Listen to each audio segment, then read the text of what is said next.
watched a lot of documentaries. I've been to all the famous places within 50 miles of here. Okay, nice. Like the world's oldest McDonald's in Downey. How old's that? I want to say the 60s. Oh, wow. It has the original arches, and it's like the oldest in operation. Oh, is it still in operation? Oh yeah, you can go there. Oh my God, stop. What is he doing? That's such an LA scene. I've just got my horse. And if you're ever near San Diego, outside San Diego, there's a McDonald's where... How did the Google say? There's a McDonald's near San Diego where the most people died in one day. Wait. Yeah. In a McDonald's? In a McDonald's. Inside the McDonald's? What did they Inside, underneath, or in the drive-thru, like in the storage cabinet. Yeah, basically. I think about 29 people died. What? You've never heard of the 1984 McDonald's shooting? No. Oh, it was a shooting. Yep. Oh God. This was way back before shootings happened twice a week. Right. That's terrifying.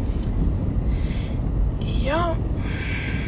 But I think it's, at least in California history, it's the worst shooting in California history. Oh my gosh. Sad. I'm trying to eat the chicken nuggets. Some people were in the drive-thru. It's like, die over a Big Mac. Not worth it. Oh my gosh. San Ysidro McDonald's massacre. Perpetrator 41-year-old James Huberty fatally shot 22 people, including a newborn baby, and wounded 19 before being taken out by a police sniper. That's insane. Yeah, it was like a shooter.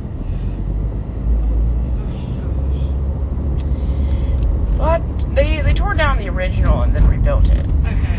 Do you know anything about the Cecil Hotel? That's what we were just Oh yes, the home of Richard Ramirez, the Night Stalker. At least 2 people disappeared and ended up in the water tanks, and 14 people unalived themselves. Because Romilly was looking for hotels when we were first coming out here for work, and she found that one, and I was like, no. Don't drink the water, because that's how they found that missing Asian lady. Oh my God. What, because people were drinking it? Saying the water tasted weird. No, not tasted, looked. It was black. And at least 2 infamous people ended up in there. Would not drink it if you... What, 2 separate people? Yeah. 2 separate times, Oh yeah. Then 14 people, they got a room, and at different times from 1929 to modern times, 14 people have booked a room in order to kill themselves in there. Yeah. Also the CCTV footage of the woman who ended up in the water tank. They say she had bipolar.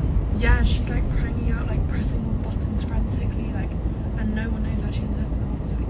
And she's like, she was trying to get off the roof. It basically looked in the CCTV footage like someone was like trying to get her, but you couldn't see anyone.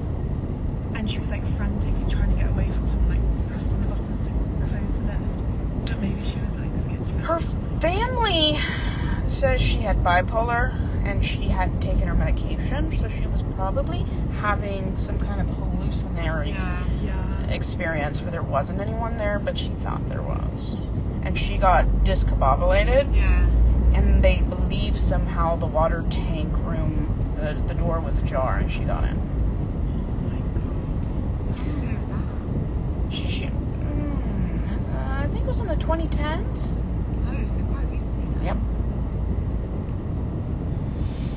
But yeah, there's a lot of interesting places. I mean, I've visited all kinds of houses, and I even visited an auto center near Pasadena.